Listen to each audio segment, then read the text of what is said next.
परंपराएं हमारी संस्कृति का अहम हिस्सा हैं। रूढ़ियों को एक बार भी भूल जाएं तो परंपराएं हमें बहुत कुछ सिखाती भी हैं। यहाँ तक कि बहुत सी परंपराएं तो कुछ न कुछ साइंटिफिक लॉजिक से भी मेल खाती हैं। अब एक ही गोत्र में शादी ना करने की हिंदू समाज की प्रथा को ही ले लीजिए, यहाँ भी साइंटिफिक रीजन जुड़ा है। रिसर्च के मुताबिक जेनेटिक बीमारी से बचने के लिए सेपरेशन ऑफ जीन्स जरूरी है, यानी अपने नजदीकी रिश्तेदारों या फिर एक ही जीन के लोगों से शादी ना करके जेनेटिक बीमारियों से बचा जा सकता है। अब कान छिदवाने की परंपरा को ही ले लीजिए, इसके पीछे वैज्ञानिक तर्क है कि ऐसा करने से कानों से होकर दिमाग तक जाने वाली नस का ब्लड सर्कुलेशन बेहतर तरीके से होता है और साथ ही साथ सोचने की क्षमता भी बढ़ती है। माथे पर तिलक लगाए शख्स को देखकर आपके दिमाग में पूजा पाठ करने वाले इंसान की इमेज बन जाती है, लेकिन इस पर विज्ञान कुछ और ही कहता है। दोनों आँखों के बीच आज्ञा चक्र होता है, जहाँ तिलक लगाने से कंसंट्रेशन बढ़ता है। कहा जाता है कि तिलक लगाते समय उंगली या अंगूठे के दबाव से माथे तक जाने वाली नसों का ब्लड सर्कुलेशन भी बेहतर हो जाता है।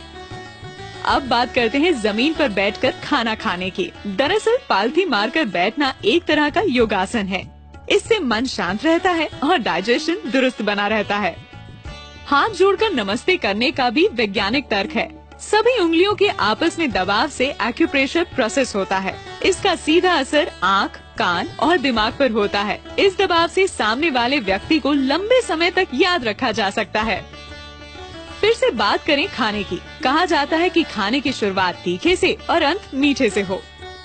वजह यह है कि तीखा खाने से पेट में पाचन तत्व और अम्ल एक्टिव हो जाते हैं और डाइजेशन सही तरीके से होता है। और अगर तीखे से पेट में जलन की संभावना बने तो उसे आखिर में खाया मीठा दूर कर देता है।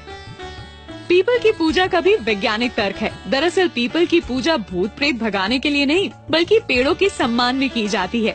पीपल एकमात्र ऐसा पेड़ है जो रात में भी ऑक्सीजन देता है, जिससे इसकी इम्पोर्टेंस और भी बढ़ जाती है। हिंदू धर्म में विवाहित महिला सिंदूर तो लगाती है, लेकिन शायद इसके पीछे की वैज्ञानिक वजह जानती है। दरअसल सिंदूर में हल्दी, चूना और मर्करी होता है। इन तीनों का कॉम्बिनेशन बॉडी में ब्लड सर्कुलेशन को कंट्रोल करता है। चोटी रखने के पीछे भी कुछ ऐसा ही तर्क है। जिस जगह पर चोटी रखी जाती है वहाँ दिमाग की सारी नसें आकर मिलती हैं, जिससे दिमाग शांत रहता है और गुस्सा नहीं आता।